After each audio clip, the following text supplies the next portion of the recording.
So moving on to the second part, that is purchase of inventory. Let's see.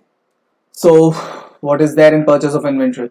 On 1st August, Gamma purchased some inventory from a supplier whose functional currency was the dinar. The total purchase price was 3.6 million dinars. The terms of the purchase were that Gamma would pay the goods in 2 installments. First installment payment is 1,260,000 dinars, which is due on 15th September 2017, and the second payment of 2.34 million dinars on 30th October 2017. But both payments were made on the due dates. Nice. Gamma did not undertake any activities to hedge its currency exposure arising under this transaction. Okay, lucky you. There is no hedge accounting for this particular point. Gamma sold 60% of this inventory prior to 30th September 2017 for a total sales price of $480,000. Okay, so 60% of these goods were sold for $480,000. All the sale proceeds were receivable in dollars. After 30th September 2017, Gamma sold the remaining inventory for sale proceeds that were in excess of their cost. Okay, so this point is in relation to IAS 2 inventories.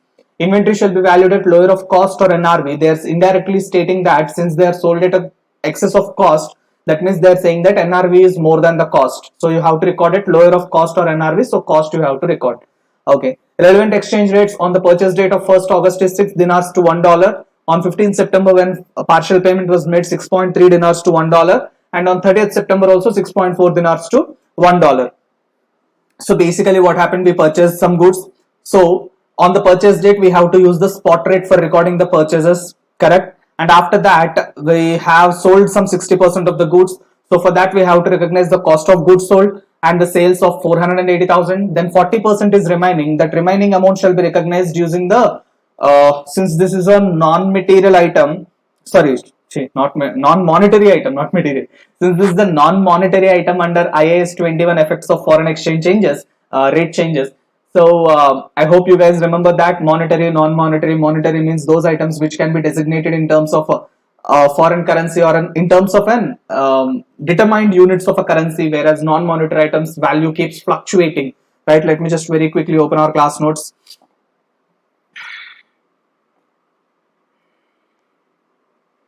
IAS 21 effects of changes in foreign exchange rates. Oh, see this part in our class notes. So monetary items and non-monetary items are there. Monetary items are those whose value is fixed in a denomination of a currency, whose value is determined in units of a currency. Whereas non-monetary items values keep fluctuating, like PPE or else like investments or else like inventories. These values keep fluctuating in the open market, whereas payables, receivables, loans, the value, the denomination is fixed in terms of a units of a currency. So monetary items are restated using the closing rate. Non-monetary items will use the historic rate, that is the rate existing on the original transaction date. So for closing stock, we'll use 6.6 dinars to $1, not 6.3 or 6.4. We'll use only 6 dinars for the closing stock. So what will be the accounting treatment? First of all, when the purchases were made, so we will record using the spot rate, that is 6 dinars to $1. So that would be 3.6 million dinars divided by 6. 3.6 by 6, $0.6 million. That is $600,000 is the purchase. Initial purchase will be 600,000. Debit purchases, credit payables, $600,000, $600,000. That is the first part. Then first installment was due on 15th September and made also. What is the payment made on 15th September? 1.26 million. So this 15th September payment also will be recorded using the spot rate on that date. So that is 6.3 million dinars. So 1260000 divided by 6.3. 1260000 divided by 6.3, that is 200,000. So total payable was 600, out of which 200,000 is paid. 400,000 will be remaining as per our books of accounts. Cool. Next one, on 30th October also this payment was made, but we are closing our books on 30th September. This payment was made on 30th October, so this is still payable as per our balance sheet. So this payable amount will be restated using the closing rate as on 30th September, correct? Because this is a monetary item. Monetary items use closing rates. So 2.34 million divided by 6.4. Divided by 6.4, that gives me 365,625. Sir, actually 600,000. We paid 200, so 400 should be there as per our balance sheet payable. But when we are restating using the closing rate, it is only 365, 625. Our liability is reducing. That means there is a profit. How much? Minus 400,000. That is $34,375 profit. Foreign exchange gains are there.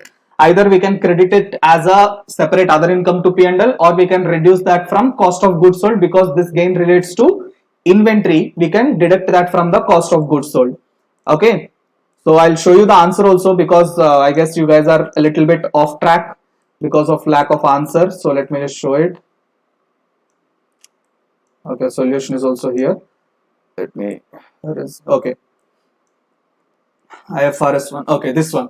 See, under the principles of IAS 21, effects of changes in foreign exchange rates, purchase of inventory on 1st August would be recorded using the spot rate, that is 6 dinars per dollar. So 3.6 million divided by 6, that is $600,000 purchase will be recognized. And after that, we sold 60% of this inventory. So 600,000 into 60%, 360,000 is the cost of goods sold. We sold it for 480,000. See, Gamma would recognize revenue of 480 in the statement of P&L because of goods sold for 480,000. At the same time, Gamma would also recognize 360,000 as the cost of sales, because 60% of that is sold. 360 will be the cost of sales to be recognized. And after that, regarding the closing stock, that means how much is the closing stock? 600,000. 60% is sold, so 40% will be remaining, that is 240,000 will be the closing stock. And this is a non-monetary item, so we will record it at the historic rate. Note retranslation will not be done. Okay, this would not be retranslated since inventory is a non-monetary asset, right? And after that, the payment of 1260 will be again at the spot rate, so that is $200,000. Then closing payable will be 2340,000 divided by 6.4, that would be 365,625. Out of 600, we already paid 200, remaining should be 400, but as per closing, it's only 365,265, 625. So 34,375 will be our profit. This profit will be recognized in the profit and loss, or else as an other income, or can be reduced from the cost of sales. Literally the same answer which we have discussed. No single point has been left from our discussion. Very simple. 11 marks. Easy 11 marks for you. Correct? Then talking about the third part, that is receivable portion. Okay. I guess for the previous batch we have this highlight left. Let me remove that. Okay. So on 30th September 2017, Gamma was owed $10 million by entity Z. The amount was due for payment by 30th October 2017. Okay. The entity Z has been a customer for many years and has an excellent payment record. Okay, this looks like IAS 10, events occurring after reporting date. As on the reporting date, they owe us 10 million. Some customer needs to pay us 10 million. That is payable after 1 month from the reporting date. On the reporting date, there was no indicators for us to believe that they will not pay. However, on 20th October, that is 20 days after closing the books of accounts, a fire at entity Z's place of business put the going concern status of entity Z in considerable doubt. Okay, sir, IAS 10, events occurring after reporting date. Chart, sir. First one, indicators existing on the reporting date. Yes, adjusting event, restate the financial statements. No, indicators are not existing. Check whether going concern is getting affected or not. If going concern is getting affected, it will be treated as an adjusting event. Financial statements will be prepared on a breakup basis. Assets will be recorded at their net realizable values. Liabilities will be recorded at their settlement values. And if going concern is not getting affected, check whether it is a material item or not. If it is a material item, disclosures will be given in the notes to accounts. If it is an immaterial item, ignore that. Isn't that the chart for IAS 10? If you guys remember, let me just go back to our class notes. IAS 10. IAS 10, where are you? Where are you? Events occurring after reporting date. Yes. See this.